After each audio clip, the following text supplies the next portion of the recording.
Oh, what's going on, everybody? Welcome to episode 596, Hotel Edition of Flow Wrestling Radio Live. I'm your host, Christian Piles, joined, as always, by the two industry leaders, Ben Funky Askren, who recently got his eye split not by Logan Paul or any MMA adversary. It's this one right here. What happened, buddy? Listen, there's this one kid I do lessons with. I will not throw him under the bus here. He's good, but he's always doing strange stuff, and I always manage to like kink my neck or something wrestling him.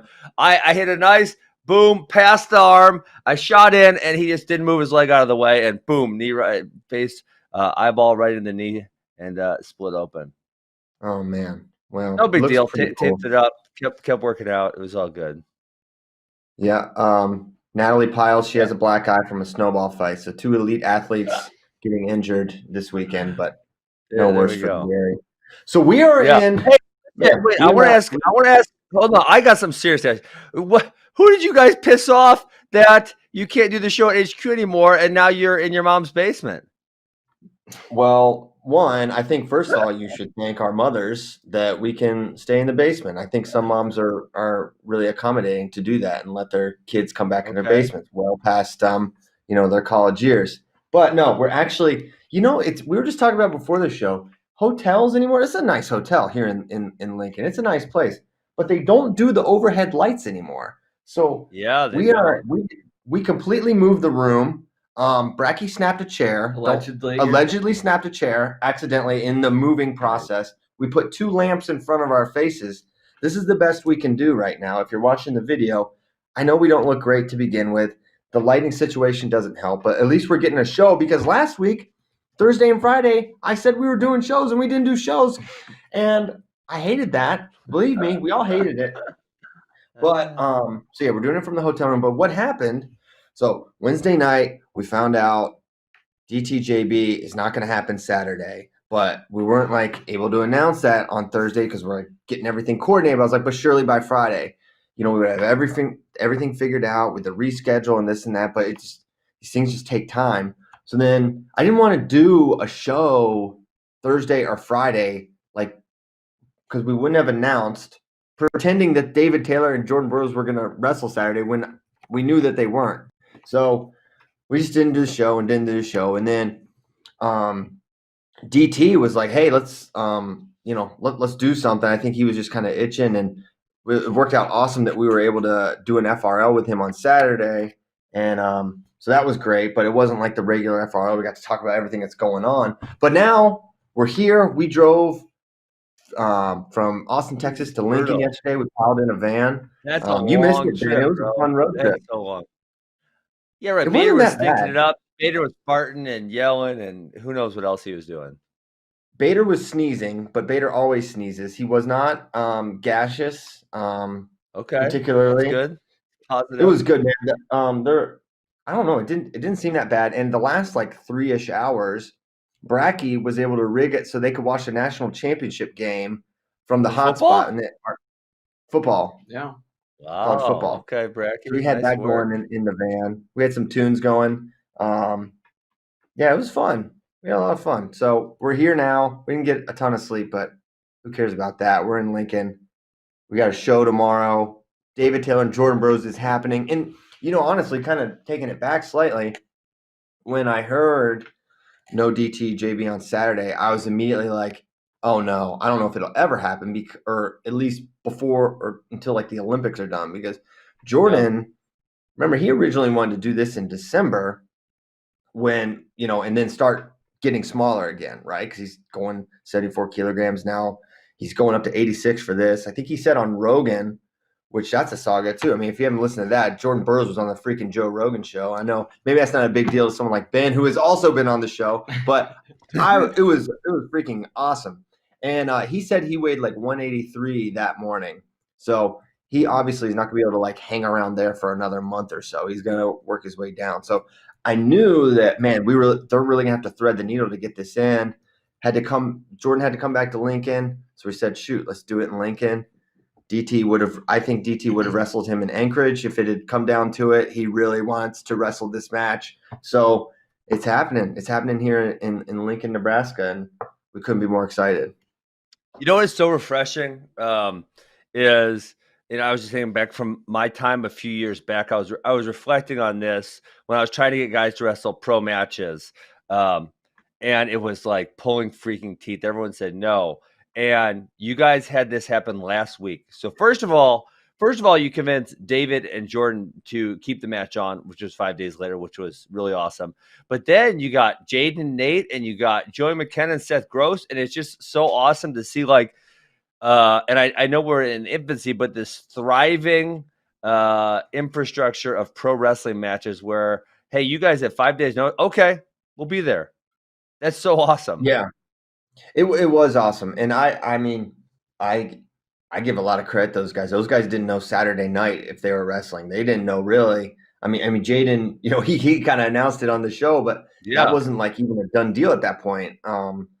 And so for them to on that short of notice be like, hey, let's do it. I mean, that's a thing. And to your point, Ben, that's like when guys are hitting the senior level, it's just hard to get them to compete. And now it's more and more ingrained. I think another thing, it's like they maybe through this time they've come to maybe have a further appreciation for the value of wrestling matches and how that can be like part of your progression. Like I know for Jaden, I yeah. talked to him pretty extensively on Saturday night, and he knows it's important for him to get more matches, right? He knows he had a 10-month or whatever layoff from his last match, and um, so he was excited to get another match in and continue to wrestle and progress. And Nate Jackson, this guy's logged more mat time than maybe anyone. And we need to do like a COVID You guys, 19 yeah.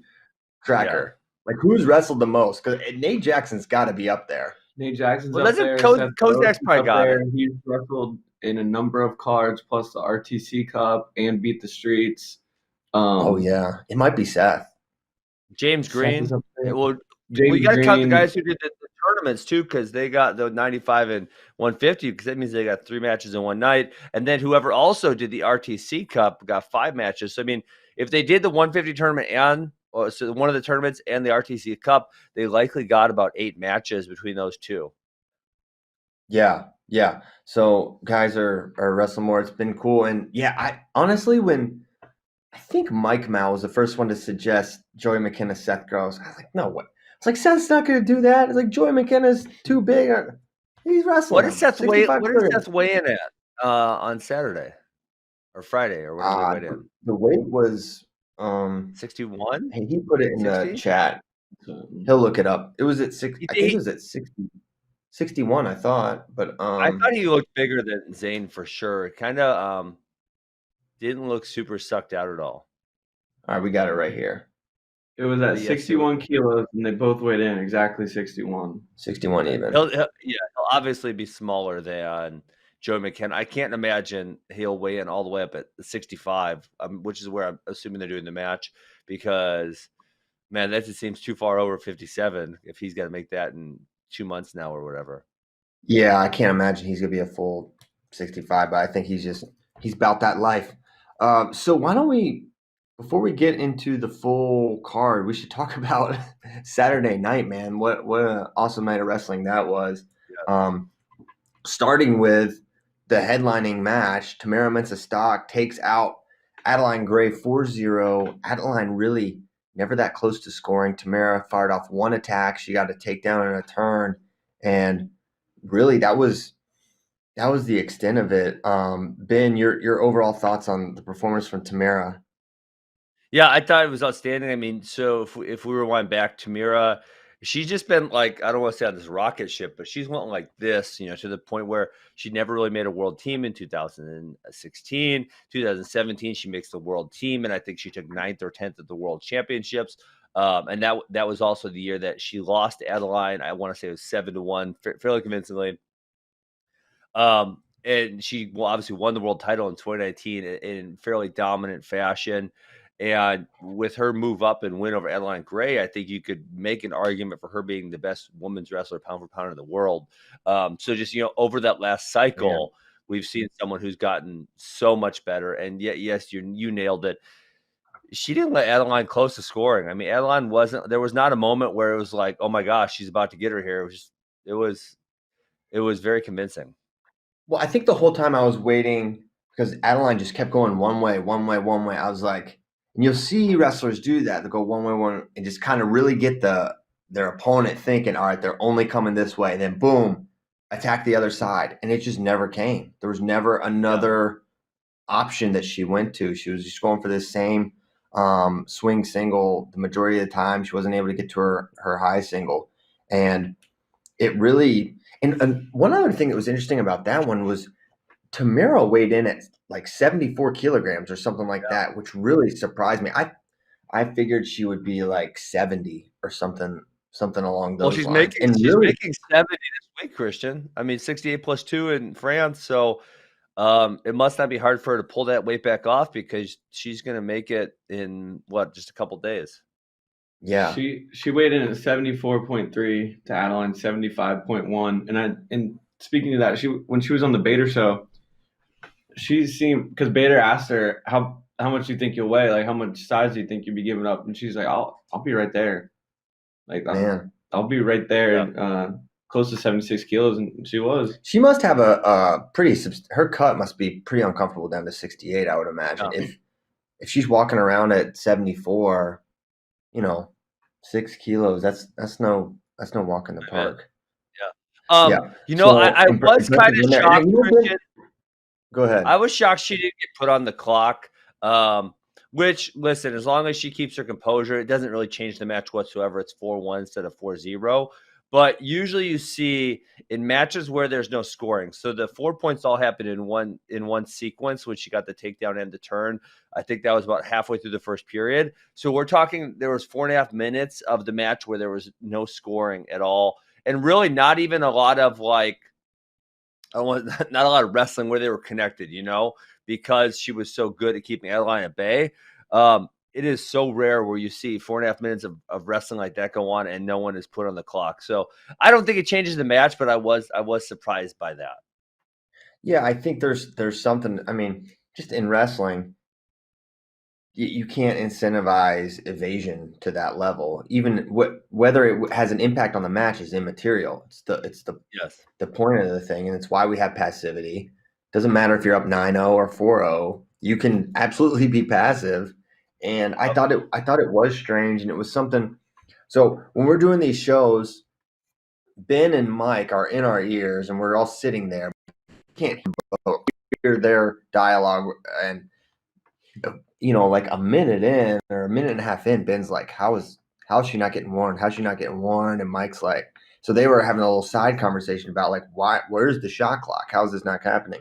And it was funny because it didn't even enter my mind at that point until you said it. I was just like, I don't know if I was just so lasered in on the match and what was happening there and like waiting for Adeline to score that I didn't even consider it. And then it's one of those things like when someone brings something, it's all you notice. And then you're like, oh my gosh, how are they not how are they not hitting her for attention? How are they not saying passivity? But it never came. And to your point, as long as Tamira doesn't get phased or lose composure by just going on the clock, I don't see it changing a thing because she wasn't going to go on the clock 4 times or something. And even, so, she was just gonna win. So that was a great way to close out the night. Obviously we were going to have 2 champs bumping up significant weight class. Now it was just one with Tamira bumping up. And do you want to move from there? And one other thing, Ben. Well, let's go with the rest of the card real quick. Go ahead. I was just going to say I hadn't even considered the pound for pound queen option for Tamira until you said that. But yeah, she just bumped up and beat a 5-time world champ. She's the best at her weight. She's the best at the weight above. That puts her. She's in rarefied air with that kind of a win. Absolutely, because Adeline would already been in that conversation. Let's go to the rest of the card real quick. I mean, we don't obviously don't have to talk about every match, but there were some really good ones, and I think meaningful to the Olympic trials in a couple months. Yeah, no doubt. So let's go to Jaden. He was down 1-0 going into the halftime, and it was funny because he walked back and he had this big smile on his face, like not concerned, not worried, and he just kind of knew that the points were going to come at some point, and they did. He got the the single. He got a lot of time to work on his gut, but he made it work. I went back and rewatched that, and they gave him a little more than you usually see. But the fact that he's able to gut someone of Hayden Zillmer's level, regardless of the time on top, I think is pretty significant for Well, what do you mean him time because out? I didn't think that was. I know it was a little bit of time, but I didn't think it was. I didn't think it was too long. I thought it was good. I thought that was proper. I think it was like probably 13 seconds or so, which is pretty That's long. proper. You think that's proper? That was You fine. dubbed that proper? There was nothing. That wasn't. I remember that one I cite where the guy was on top for a minute, and he was like, "Yeah, that was not too long because he was aggressive the whole time. He went one way, he went the other way. He almost got him, and then he went back and popped it through. At no point did I really think like, oh my gosh, this is too long. No, not at all. I thought that was proper. I really thought they were about to bring him up personally, right before he got the gut. Yeah. But he got that takedown to the gut, and then he got a late takedown to win 6-2. And he was excited to wrestle again. So it was good to see Jaden back on the mat. Yeah. And then Pat Lugo remains ultra competitive against really, really good guys, but he just can't quite get over the hump. But He doesn't have that attack though. I mean, he wasn't able to get it on one good attack. His positioning was great. His mat control was great. He's able to be effective with the underhooks, but until he can start scoring on some of these really high level guys, he's just not going to be. He's going to be in every match, but he's not going to win very many of them. He'll win a couple, but not a lot. Well, against the best of the best, I think that's true. The best for right now. At that weight class. Sure. Yeah, so I'm excited to see his progression at 65, and so after James was pretty exhausted at the end of that match. What was your thoughts overall of James' performance? I mean, it's the same thing with it's that getting his weight down, and he's going to be even lower this weekend. And he even said, but he weighed in like what was 2 pounds underneath or something crazy. Yeah, I kind of like I think as a test for this weekend. So he was 2 pounds underweight, and he's got to lose another 2 pounds for this weekend. I think is what the deal was. That's just hard for him. He's just one of these guys who he's a tweener. It's and I don't want to say impossible. It's very difficult for him to make 65. And at 74, he's undersized, guys. That's an 18-pound gap. And, you think like Jordan Burroughs was just saying he was 183 pounds. I don't know that James Green's ever been 183 pounds in his life. He's just not – he's not going to be big for that 74 weight class. And that's there's just nothing he can change about that, unfortunately. So he's doing his best. But that weight, you can tell that weight is tough for him. He said he kind of broke it down in his interview with Bray afterwards. He said that after the 8-man, that was his birthday too, and he's like, I got a little bigger than I wanted to. He's like, and then Christmas came around, and I got a little bigger than I wanted to. And then he also mentioned that since he was here at this event and then going to France, that he wasn't going to have as much training, so the morning of the match with Lugo, he came in and got a really hard workout in with Nishan. And he thought that had a lot to do with how he wrestled. And why he was a little bit lighter than he originally might have been if he wasn't going to France. But he wanted to keep training. And then he said that he knows his weight will be much better for France now that he's already down at 150 or so. Interesting stuff. France is one-day tournament, so he doesn't have to weigh in twice, correct? Yep. That's good. Yeah. For him, speaking of France, not that we're moving off from the card, but of note, we're talking about France, the Henry DeClain tournament. We just signed yesterday, going to be live on Flow. So very excited about that. We talked about it last week or maybe the week before. We were sending a hammer squad. Here's just the men's freestyle real quick.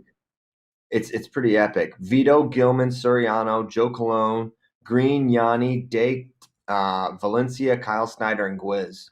So absolute monsters. And we'll get more into the DeClain as we go here. Maybe if not this show, one and later. But these brackets are tough, and being so many Olympic weights, a lot of these are really condensed. 57 and 65 particularly very, very difficult, not just with domestic, but foreigners as well. You mentioned Nashon. The picture surfaced of him in green flexing in the Virginia Tech wrestling room last week, and we're like, oh, Nashon is bigger than James. Could have been camera magic or something, but he looked absolutely massive. And then he's wrestling Joey McKenna. He looked really big, but he really didn't have any answers for Joey McKenna's pristine positioning. And so that's one of those things where I looked at the picture and said, well, he looks pretty big here. But he's been 57. He's been a 57 guy, and so then you think like, could James Green make 57? And it's almost laughable just thinking about that. What's going on over there? Nothing. Serious. He's timing how much time Jaden got on top. Okay. Anyway, and when you saw them in actual match, although Nashon looked big, you could tell there was definitely a power deficit between him and Joey McKenna. He just wasn't able to get Joey out of position at all. When Joey got on top, he was able to score there. Joey was just bigger and stronger, and I felt like it was fairly evident. Man, is that what you think it was?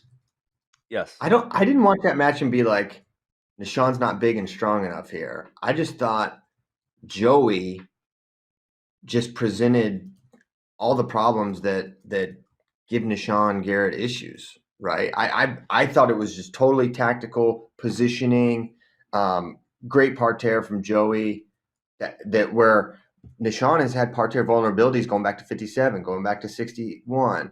So I don't think those were size. I think it's just like the holes that Nashon has. I think Joey is particularly equipped to expose them. I didn't think it was a size thing personally. Man, I just felt like there was some power differential there, and I guess we'll see if that continues to be the case as Nashon wrestles 65. But I think of Gross and McKenna. That's kind of I feel like the same thing. Like if Zane Richards would have just been more powerful, and listen, he's not, and that's part of what makes that stuff work. But if Zane would have been another 10 pounds bigger, could he have powered through a few of the things? And I think the answer to that's yes.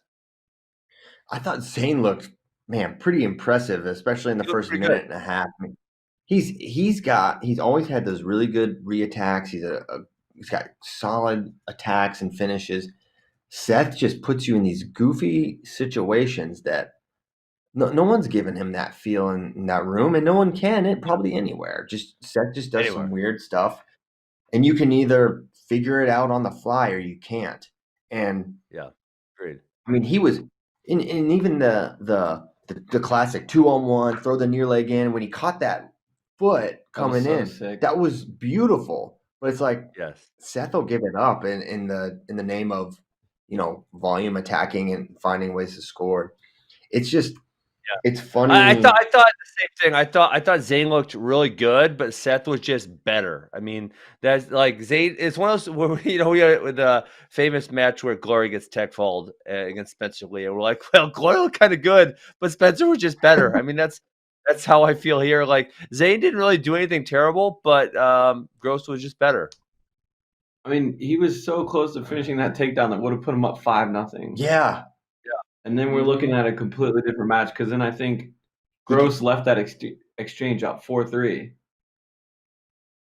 Think of that. So that's like a tremendous swing from 5-0 to down 1. So 6-point swing really. And then if you get up in that 5-point range, you can really adjust tactically how you want to do it. You don't have to engage to the degree that you would that would be necessary when you're down 1 or when you're in a 1 takedown match. So that one exchange really, and that's why I felt like that 11-3 somewhat misleading, but also like more of just a tribute to Seth's proficiency in so many different positions. And I think one thing with Gross is like he gets stuck in this counter box, and he's very offensive, and he really can score a lot. And he's also lethal when you attack his legs. So he's a really fun guy to watch, and can't wait to watch him against McKenna. I just feel like that's just a really tough matchup for him. But Who knows? I Hey, mean, don't count him for out. him to accept this match, huh? Yeah, I said don't count him out. Yeah, you can't count him out. Hey, listen, hold on. The gross Zane made me think of this. There were some really there were some really bad edge grounded calls this weekend on both and so obviously it happened in this match. I'm not recalling the exact scenario, but in multiple matches where like sometimes you were like, how the hell didn't that score? And then a few times, I can't remember the one match. I don't remember if it was this one, but someone was literally on their knees and they went out of bounds, and it was like as grounded as someone could be. And you're like, and they called a point, and you're like, wait, did they just call that a point? Like, how in the hell was that called a point? And it goes further to, and you and I have talked about this, but can they just say if they're in neutral and they go out of bounds as a point? It takes so much subjectivity off the board. Do you guys remember what match I'm talking about right now, Christian? It was on the far side of the mat. It was on the side where Bader was announcing. Yeah, I thought there was one in McKenna, and I'm certain there was one in Seth versus Zane, but there was some early in the bout too, or in the card as well. Tristan versus McKee, the one where there was one where they went out of bounds, and you were like, wait, what happened there? I think they maybe called a takedown, or it was when Tristan was scooting on his butt, and they called the push out, and it was like, no, like he's been grounded for like 9 feet now. Like, what the hell is going on? Yeah, but one of the weird things. So one, you're exactly right, and I remain frustrated by the edge interpretations in freestyle wrestling. They're inconsistent. They're not on the same page, and they're inconsistent. That's right. And if you look from like match to match, it's like ref to ref. They're just calling it. I mean, we had 3 different people, and it looked like they were just they view the world of edge wrestling completely differently, and they use their interpretation of how they view the world. Yeah, and so there's just got to be some uniformity there. And listen, but that's where we would make their job so much easier if we just said, if you're in neutral, if you're not in parterre, you go out of bounds, it's a point. That's exactly right. And similarly, I mean, we say the same thing for folk style too. It's like, and David was exactly right. I don't know if I want to get rid of stalling, but he is David Taylor on the Saturday shows. Like they need to have a step out in folk style. He loves folk style wrestling, obviously, and he said this is something that they need to do. They need to have a step out, and that's something we've been saying for some years now. That listen, you've got this thing where if they push out, it's a stall on the guy pushing, or if it's this, it's a no, man. If you go out, they had the worst one. I know what you're shaking your head about. The Mets match? Yes. Oh my gosh. I mean, we're another year removed from, another year removed from this rule being put in place, and I mean, we still can't figure it out. There was on opening weekend, Mets against Barnes, a heavyweight from Oregon State, and he has an underhook, and Barnes backs right off the mat, and Mets had the underhook, and they call Mets for stalling. I mean, in what world is that stalling? The other guy is the one that left the mat, left the action. Yeah. And and they just do it because they can do it because the other guy had a stall call. So that would have given Mets the match with like 10 seconds left. And so they use it as a bailout to not have to end the match on that stall call. But then I guarantee if that happened again and they both had warnings in sudden victory, they would have hit you with the action. Yeah. So it's like they make these rules and they don't solve the problem. You're not solving the edge problem. Yeah, stop making the rules. Stop making the refs' jobs harder.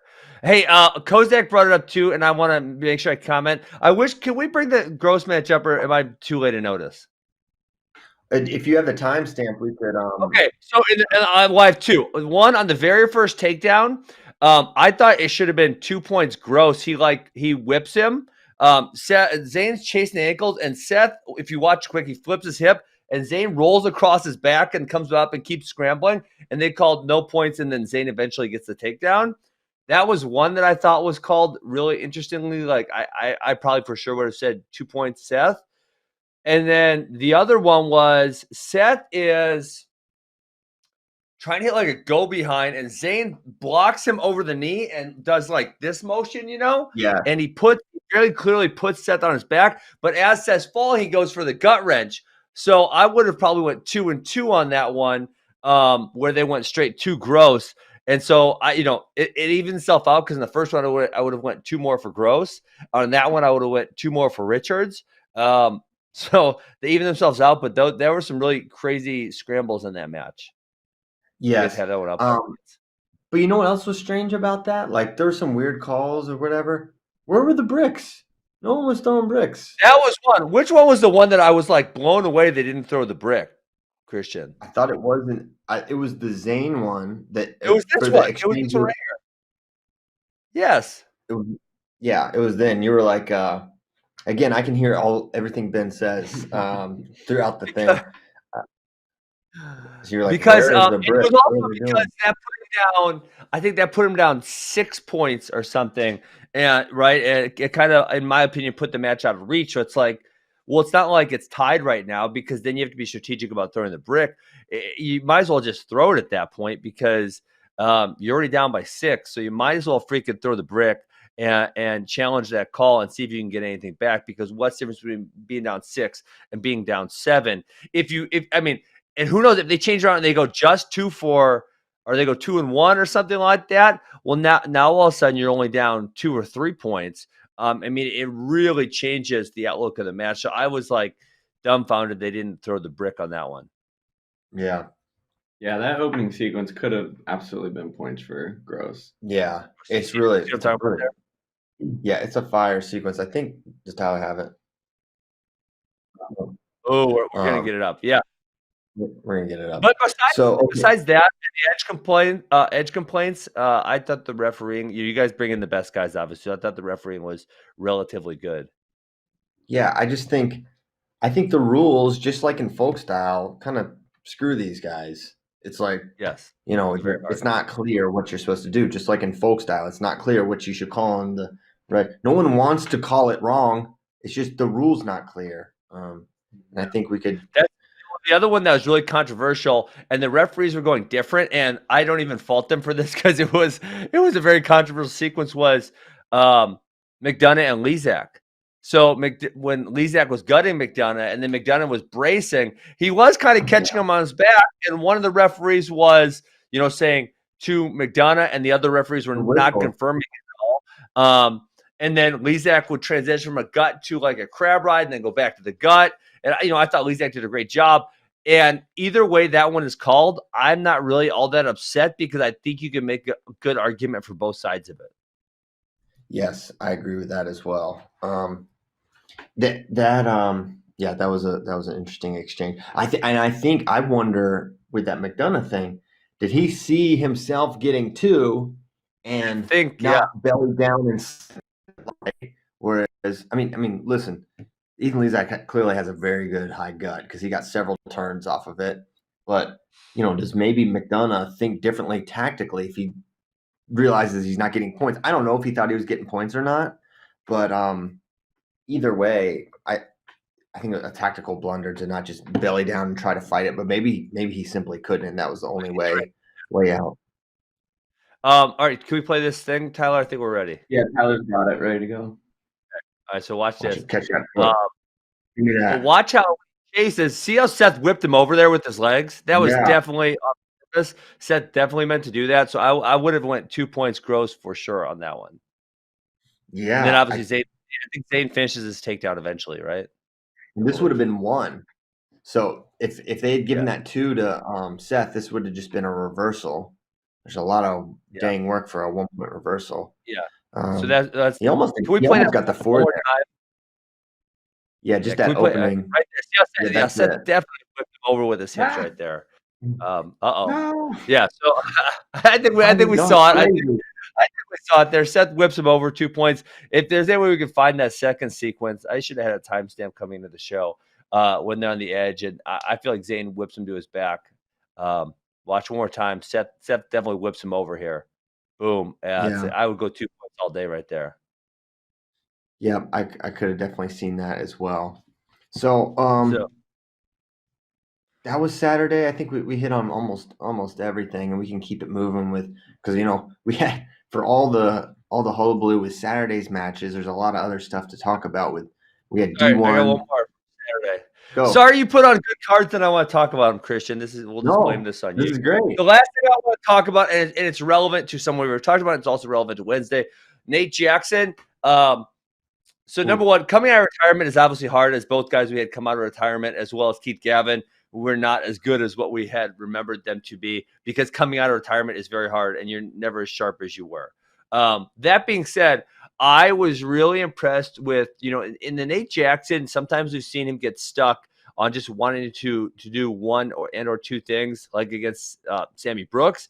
And when Mahalik was smart enough to change his positioning and keep himself low as to not give up too many blast double legs, but I thought it was really good. Nate Jackson he had high crotch, he had a headlock score, was kind of for a headlock score, that initial one. He hit a score from a re-attack. He had a score from an over-under. He was just really diverse in his attacks, and I thought that was a really good performance by him. I agree. He has so much offense, and I think about this Jaden match, and I think, with Jaden, he can make the matches his pace, right? And he can just make it about picking his spots, and you can never get to him. It's going to be an interesting test of Jaden in terms of Jaden is a tough guy to even get a lock on his leg. So I'm really curious how much Nate is going to get in. I don't see Nate withdrawing or trying to pick his spots. I think he's going to go volume attack here against Jaden and try to use his speed. And Jaden has been off the mat a while, and the timing is an important element. So what happens if Nate is just peppering his legs? Now, we've seen how that typically goes, and obviously Jaden's a pretty substantial favorite, but I think the matches I think it's going to be a lot more action-packed, whereas Jaden allowed it to be just a couple exchange bout against Zilmer. I don't think it can possibly be like that against Nate. Yeah, so, well, I mean, I'm sorry, Nate. I don't think you could beat Jaden. Maybe you could prove me wrong. But one thing I will be very interested to see will be, Nate, whether he wins or loses, he's very dynamic in his scoring. I don't think well, really, I guess maybe the Gabe Dean match would be one. That was a really low scoring match. But besides that, even if Nate were to lose a match, it's very high scoring. So I'll be interested to see if he could go out and put some points up on Jaden. Can he get, 2 or 3 takedowns in the first period and make Jaden come back? Or is Jaden just going to do Jaden things and shut him down? That'll be very interesting for me to see. One thing about Jaden is he likes to he likes to prove a point. Like, I remember after his Final X win over Bo Nickel, he's like, everyone thought this was the best scorer in college wrestling, and I wanted to prove a point that he couldn't score on me. And so he kind of made it about sending that message. So I wonder if he, I don't know if he's going to get that involved in the minutia of the mindset or whatever, but he is. That was his approach with Bo. So curious how it'll play out with Nate. Obviously, he's a favorite as you mentioned, Jaden, but going to be an exciting one tomorrow. Holy cow, it's tomorrow. Let me give you guys the full card tomorrow. Right. It's tomorrow. It's tomorrow. Wednesday night wrestling. We're here in Lincoln. They're setting up today. We're kind of missing on the setup early, but we're probably not going to be completely. I mean, we're going to go down there. They started setting up at 8, so I can't help that they scheduled that during FRL time. FRL predates this event, so we're not getting out of work intentionally. So the card for Wednesday. Real? What? Come on, man. Just tell me you got FRL. I did. Okay, good. Yeah, they know. So the card for Wednesday. So we got this 8th grader, Anthony Knox from New Jersey, taking on number 7, Ben DeVino of Illinois. Knox would have been like a top. What? Sorry. I was asking if DeVino an 8th grader, because I seen this kid. He wrestled one of my good 8th graders and whooped him, and I was like, holy crap, that kid's good. I don't think he's an 8th grader. I believe he's a 9th grader. Knox is an 8th grader. Oh, okay. Got it. Knox was top 6 at Super 32 and then is repeating 8th grade this year because, I don't. Oh, what? I don't blame him. Like, you want to have some weird season or whatever, or you just go have 4 regular high school wrestling years. Yeah. Wait, so he's an 8th grader this year and he's doing so, but so I'm not against the red shirt, not at all. I will not say that, especially if it's age appropriate, meaning you're really young. Not against it at all. But if he's already that good where he's taking top 8 at Super 32 and he's going to do another 8th grade, is that necessary? Yeah. Well, I don't know. Take it up with We don't know all the circumstances. Yeah, you don't know. I will not pick on children. If he's young, listen. I mean, it gets to the point. Now we're gonna talk about youth wrestling. I don't know this guy at all, so I don't want to comment on him whatsoever. I'm just commenting on the general situation. If the kids are young, some kids are really young. I don't mind them redshirting, but when they're old, and I don't know if this is him again, not sure whatsoever. When they do the double one and they're a 2nd-year cadet when they're in 8th grade, I got some issues with that. That seems kind of absurd to me. Well, I guess the main impact is like their high school scholastic seasons, right? Because like cadet and junior, your age is your age, and you wrestle where you wrestle. So there's actually no advantage in terms Correct. of that. I'm just saying that's how I can see that they're old. Yes. You see what I'm saying? Like, I don't know. No, In Ohio, how do I know his age? If I see him as a 2nd-year cadet and he's not even a freshman, I'm like, because there's Ohio, there's a lot of redshirting there as well as California. They love it. They love it in Ohio. They love 8th grade so much. They just do it twice all the time. Okay, so next match, Sage Mortimer. We saw her at Who's Number One, going to take on Audrey Jimenez. Audrey is funny. RBY, everyone knows we're trying to put this card together. RBY hits me up with like, hey, let's go Audrey. She's really legit. Be awesome to get her on a match. Arizona wrestling doesn't get a ton of love. Boom, Audrey was down to wrestle Sage Mortimer, so really pumped that we were able to make that happen. I did not think we would ever see Cody Chittum versus Jordan Williams, but we're going to see it. Jordan Williams has gone up, and he's been kind of a savage. He's been like changing weights and getting tough matches. Did he cut down for Carter Young and then go back up? Correct. Yeah, he stayed down because he wanted to wrestle Carter Young. And then after that match, went up to 45, where he's going to stay the rest of the season. So we get a little mid-season Who's Number One here with Cody Chittum at number 1 and Williams at number 2 at 145. Yeah, Chittum's been he was obviously had an amazing performance at Who's Number One. He's continued to wrestle really well. He's not going to have a high school season of any kind, right? Because he's not at Blair, right? I think he's actually wrestling for his high school in Tennessee. Okay. Yeah. Okay, so he's in Tennessee.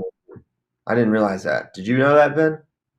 I didn't really. I was gonna say I think Jordan Williams is in the season because I've seen Oklahoma wrestling happening. No. Jordan it's hard or not. So yeah. And then as we mentioned, so that's kind of like the little undercard. Then we get to the main senior level action: Seth Gross versus Joey McKenna, Jaden Cox versus Nate Jackson, and David Taylor versus Jordan Burroughs. It's going to happen. David has gone through all the protocols and everything. And he's here. He's in Lincoln now. He got in yesterday's. So nothing to it but to do it. Weigh-ins are like 2 hours before, and card starts at 7 Central, 8 Eastern. You do the math. I have no idea where you live. But it's going to be a awesome night of wrestling. And we're so pumped we were able to throw it together. Shout out to the operations team for, it was all going to be Saturday. And we're going to have the full production. We're going to have the bells and whistles for this event. And on 3 days' notice, I think is pretty incredible and had nothing to do with us. So pretty exciting times. Good place to be, FloWrestling. Why don't we head to some of the D1 action this week? Yeah, we had college this weekend, kind of on the back burner, but they a lot happened though. A lot happened, and let's start with it because it won't be but 4 seconds till Ben brings it up. But Keegan O'Toole bumping up to 65, Peyton Mako's up at 74, and we've got the full strength Missouri lineup, Ben. Yeah, you know what I think is interesting, and Mizzou obviously would fit this, and Oklahoma State, who I know we'll talk about, will also, is how many. It's becoming more evident how many true freshmen would actually start if a redshirt didn't exist. So Mizzou obviously has Rocky Elam, and they have Keegan O'Toole. Josh Edmond has also started a couple matches. Oklahoma State has Master Giovanni, Plott, Ferrari, And so I think it's we've never actually seen this thing happen before. I think it's becoming more and more evident how many true freshmen would actually start, given that there were no red shirts. How about this, Ben? Six true freshmen enter the top 25 this week. Wow, really?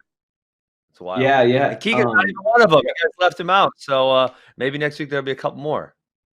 Keegan's like right there knocking on the door. The win over Devos was really good, but a couple guys ahead of him had nice wins against guys actually at 65. So for right now, but he'll have an opportunity. Peyton Hall in there because he's a West Virginia guy.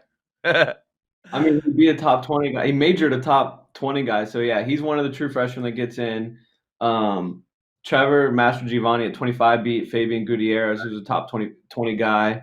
He beat the Oregon State guy too, right? Yeah, and Kaler, who's not ranked, but right there knocking on the door and is really good. So that's another solid win. And then Dylan Ragusin decked Nick Aguilar in about a minute in his debut. And Medley was up at 33. So I don't know if Meach plans on wrestling, coming back, what. Either way, they still have a good opening 1-2 punch there. You guys know anything about Meach? I have not heard. But did you hear? I'm looking at the 165 rankings. I heard Carson Cartso tore his ACL. I don't know if you guys heard this same thing. Oh my! I don't know that. Check on that. I think I saw it on Twitter somewhere.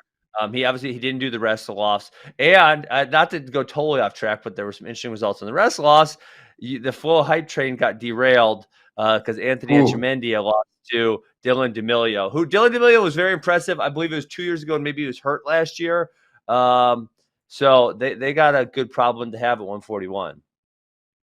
Yeah, they for sure do. I'm wondering, the talk for Etchemendia was, would he go 41 or 57 all along? Now he's down at 41. He's small. He just looks huge. But you got to figure if he's losing to D'Amelio at 41, how much of an upgrade is he going to be at 57? He could be on the outside looking in this year. And D'Amelio's no joke. He's a folk style wrestler. He knows how to wrestle all positions. As a senior, was it someone? I'm blanking who it was. I know it's someone really good. Do you recall right now? Did he beat Saunders at Super 32?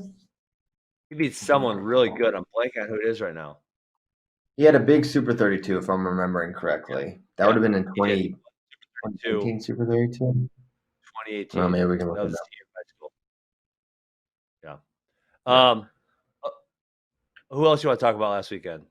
Well, not only did D'Amelio go down, but Singletary lost to Gavin Hoffman in that 197 wrestle-off. And our man GTG, he lost 2-0. It sounds like some very questionable officiating. I haven't heard that or seen the match, but I just have to assume if he lost to Orndorff, it had to be very questionable officiating against Gas Tank Gary. But he will have his day. That is under appeal. Yeah, Bracky and I have begun the appeal process for on behalf of the Traub family. So it looks like D'Amelio beat Hilligus in the Super 32 semis in 2018, and Hilligus was actually one of the true freshmen that entered the rankings at number 25 as well for Virginia Tech after a good start for him. So. He looks good. I like Hilligus. Hey, I'm also okay. Go ahead. We have a hype train update for our guy 197 for Virginia Tech, Andy Smith. He may have lost to Noah Adams, but he only lost 7-3. He took him down at the end of the match. Noah Adams is a bonus point machine. We are going to continue pushing this narrative until he's standing on top of the podium. Okay, I don't know what he's on Andy Smith at. Super 32 and beat Bo Bartlett, so that's your big one. So he beat Bo Bartlett and Hilligus back to back. Hold up a bracket here with Dylan D'Amelio from Ironman. This is December of 2018. Listen to this bracket. This is early in the tournament. He beats Vinny Zerbin, who's very good. Then he beats Cleveland Belton, also a very highly national ranked guy. In the semis, he loses to Frankie Tal-Shahar, who's been very, very highly ranked. Conti semis, he beats Bo Bartlett, and in a third place match, he loses to Jordan Decatur. How about that flipping bracket? Who is this? That's D'Amelio at Ironman 132, 2018. So crazy. Yeah. He's really good on top too, and I didn't get to watch the match, but I'm sure that gave Etchemindia problems. Yes, 100%. For sure. Yeah. So, Plot and So Ferrari. you guys had him in the national finals, and now he's not even going to be in the starting lineup. I didn't. No one put him in the final. You two did. What do you guys say for yourselves? You just made that up. You're just literally lying Yeah, to America. This was the guy who was much higher on Etchemindia than everyone else. I don't think he put him in the finals. I didn't He put him in like the finals. you said he was like All-American right away type guy. You did. He might be. I mean, He might be. Dylan Tamira probably going to win NCAAs. So Dylan could All-American for sure. Yeah. So I don't know. We'll just have to see. We'll have to see what happens when the dust settles. And the dust has not settled. All right. Not settled. Next up, I want to talk about Plot and Ferrari. They're looking freaking amazing. Yeah. Looking like superstars right away. Excited to watch those two as they get some higher level competition.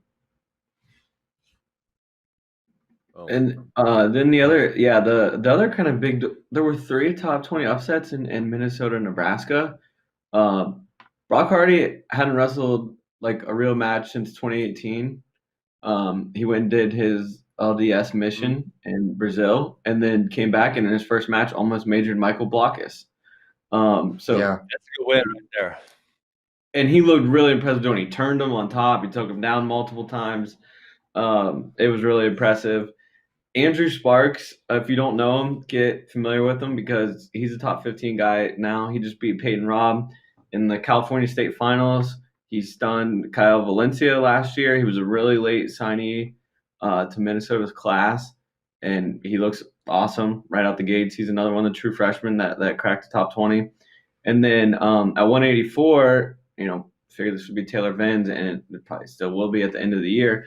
But Nathan Haas comes in for Nebraska and beats Owen Webster, and he's another true freshman out of California. Boom.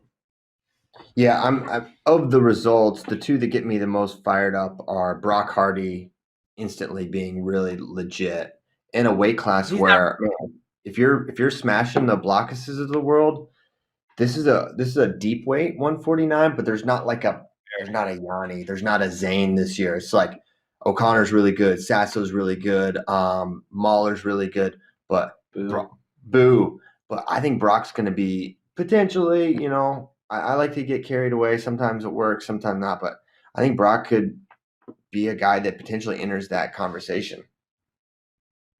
Yeah, I would agree. Are we considering him a true freshman because he is like 21 years old? I am, because this was his first college match. And, I mean, although he's older, I mean, how much wrestling do you think he was doing in Brazil? Yeah. I doubt it was a lot. No, but I've been having, some jiu-jitsu guys probably tried to attack him. He probably had to put a couple double legs on him or something. Yeah. I watch a lot of Brazilian jiu-jitsu. They're terrible wrestlers. So it would not be an iron sharpens iron situation. Yeah. I Okay.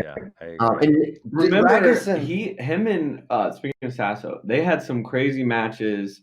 Fargo, right? Yeah, at Fargo, and then they wrestled at Pittsburgh Wrestling Classic, and it was a wild one. I think Sasso pulled it out in like the last 10, 15 seconds. It was a crazy one. Let me ask you just this general question. This is a tough question, but at 149, where I want to say we don't really have a super clear number one, or at least a number one who's kind of running away from the field. Whereas you think, some of the weight classes in the past, or like a Spencer Lee or Nolf next topic, does it make some of the lower ranked guys feel better because there's not a clear number one? Whereas when Nolf just kills the number 11 guy, you kind of, I don't want to say, you almost devalue how good the 11 guy is because he's so far away from the number one. Do you feel like that's possibly the case in this weight class? Definitely that happens for sure. Yeah. Okay. I completely agree. So Ragusin, I'm interested to watch him. I want to see how he can do 7 minutes. I think he's going to be a big 25. If he's making 25 consistently, obviously this is a Spencer next topic situation, but we've been talking about, the drop off, and it's not just a drop off because Spencer is so good. That just makes it appear comically vast. But the number 2, 3 guys are not your typical number 2, 3 guys, and with, Glory and Vito out of the mix, which would have made 125 way, way more competitive. This is Ragusin a guy that's going to enter the All-American or a potential top 5 situation? We have no idea at this point, but he's really, really good. He's shining at the senior level. So does Michigan have like a really legit top, 6 guy at 125? We wouldn't have said that coming into the year. As tough as Jack Medley is, that just didn't seem likely. But Ragusin could just be the real deal. Yeah, I think there's a really good chance that Ragusin is the real deal.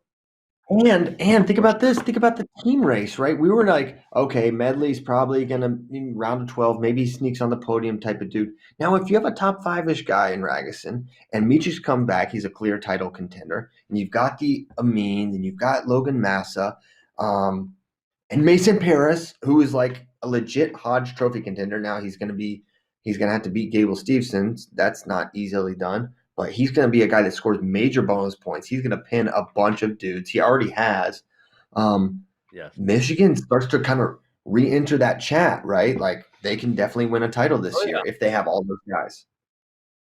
Oh, win a tie. Oh, I think enter the chat like at number 2. Can they beat Iowa? We might be stretching a little bit there. I was very good. We didn't see him in action last weekend. We do see him in action this weekend, and we do. It's not very long till we get to see Iowa versus Michigan. Christian, what's it, like 2 weeks or 3 just weeks? Gonna say, we'll see that in 2 weeks. And Oh my gosh, Ragusin has a lot of chances to move up here. I'll see Brock Huckins this weekend, I believe that is, and then Iowa in 2 weeks. Cardani, who just had a win over Huckins, and Rayvon Foley to end the year. So Ragusin's got a lot of opportunities to move up. if he can beat Spencer, he'd be in the top 5, like that.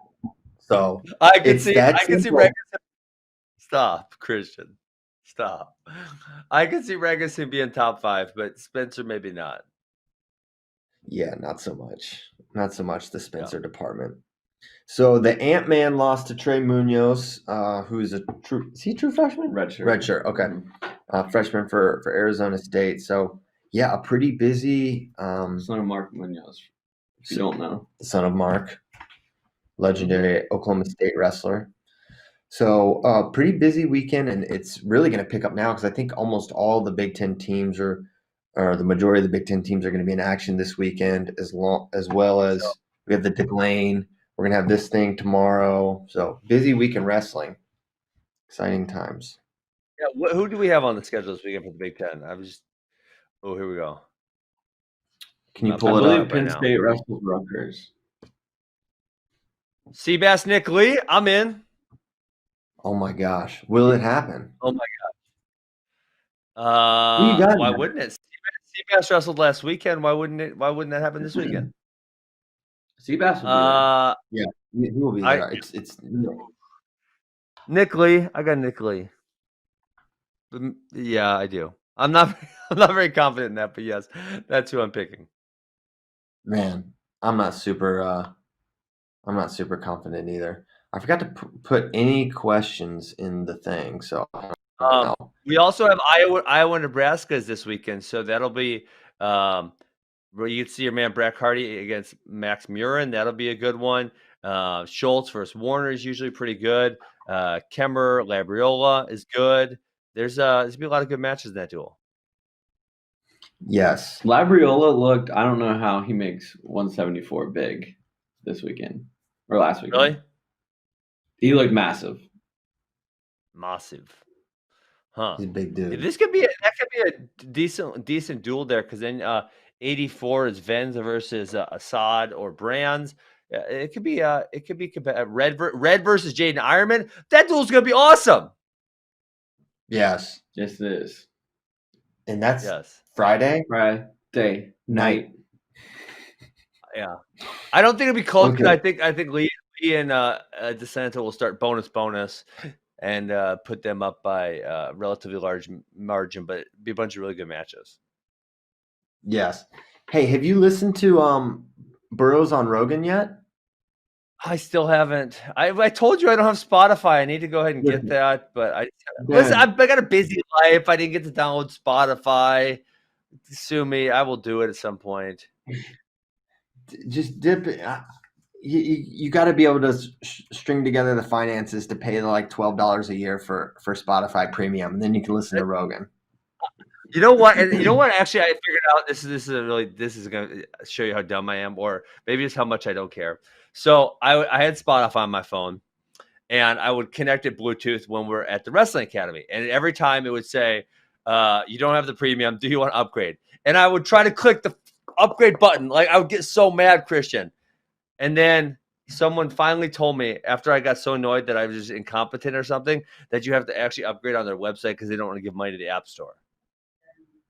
Yeah, it is. They do actually make it a little more difficult than it seems like it should be. Well, they just don't want to give Apple all their money because Apple is a very monopolistic company.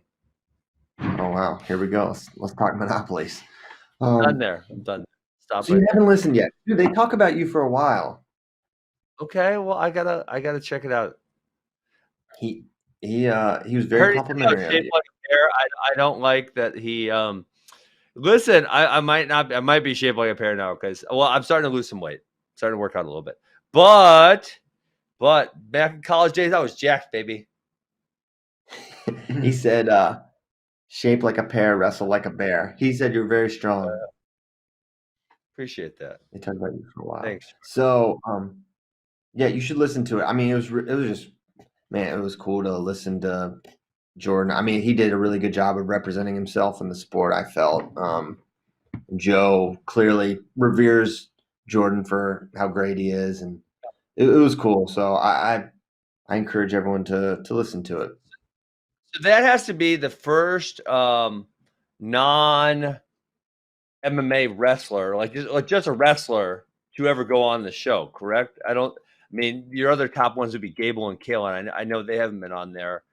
Is there anyone else you can think of that's been on there that is just a wrestler? No, I can't think of any. I think that's the first one. Yep, first one ever. Oh my gosh, this is so funny. So an FRL question.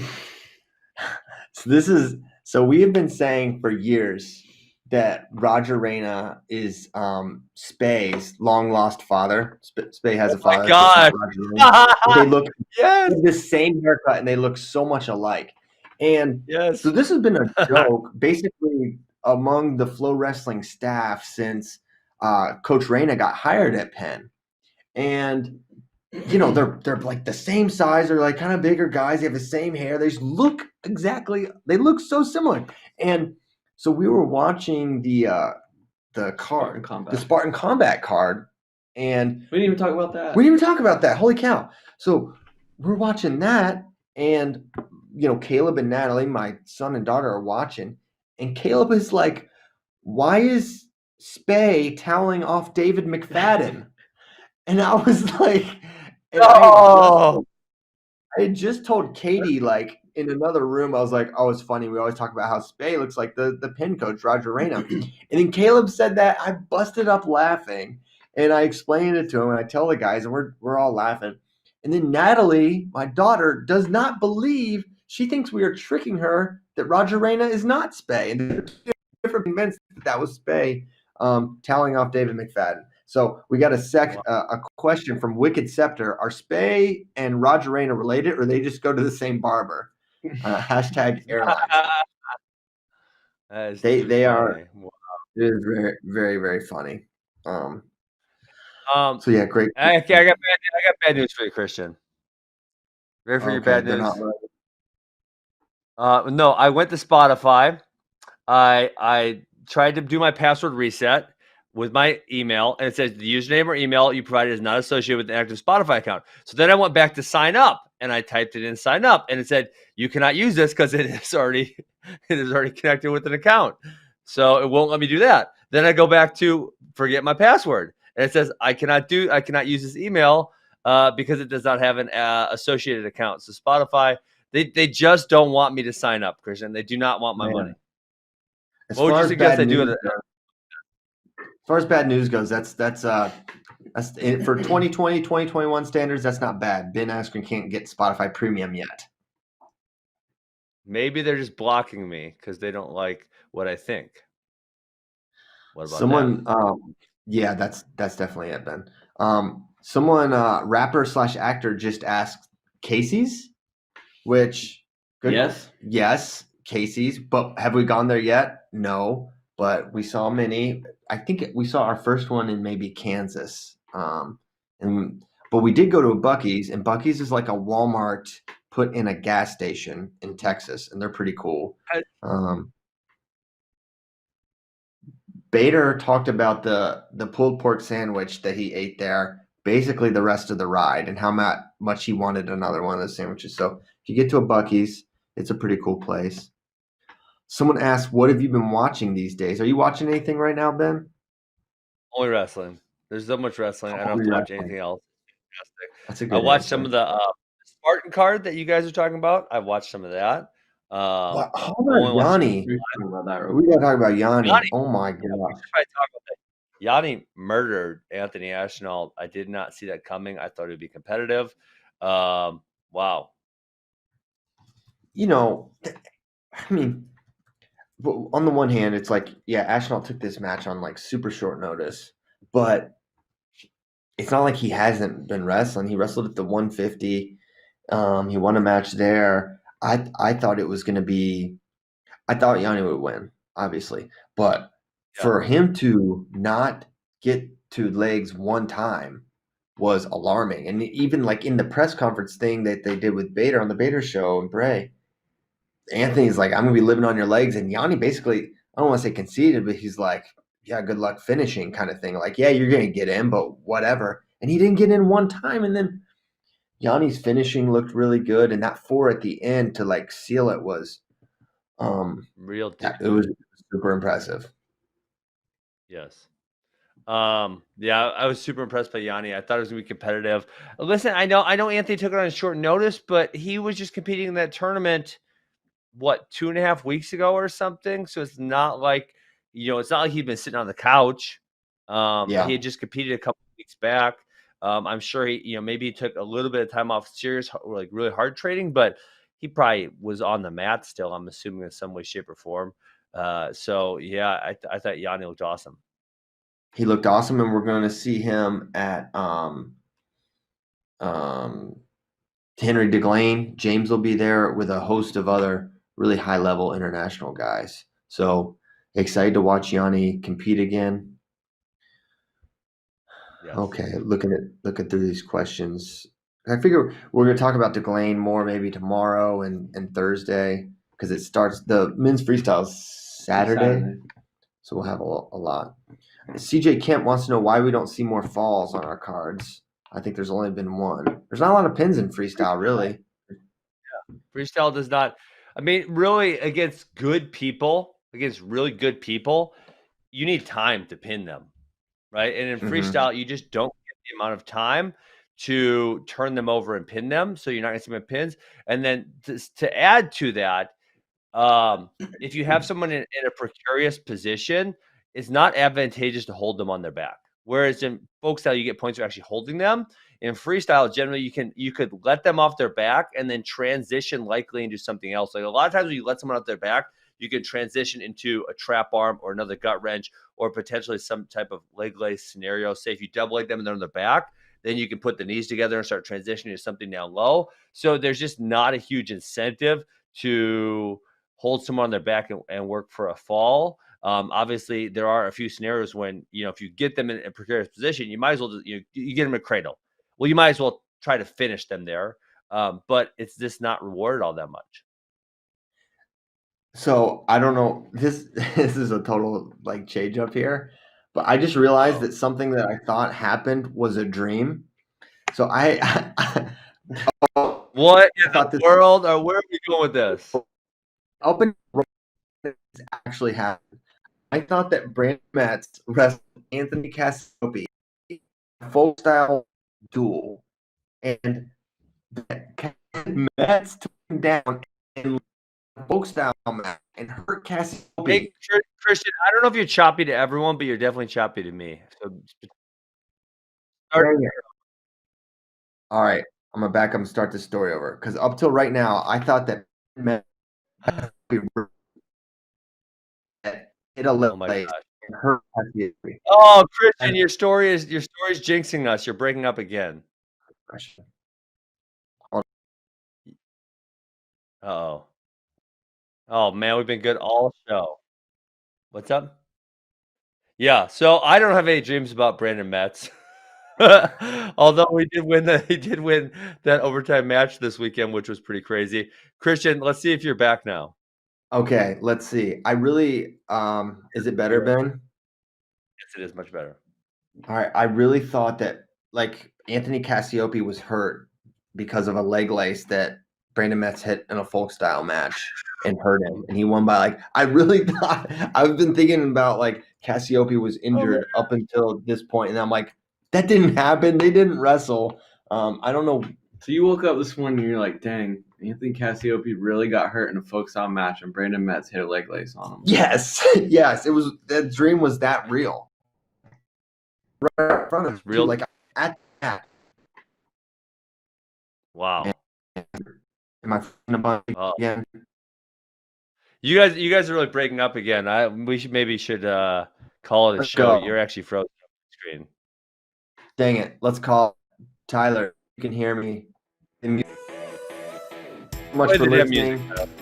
I'm sorry that the internet an hour and a half in got bad, but we'll do what we can. Tomorrow will be better. We're going to be on the event Wi-Fi, so it will be stronger. It will be strong like Ben Aston and Brandon Metz, two powerhouse titans of wrestling and MMA. We'll see you then. Go. I heard. Bye.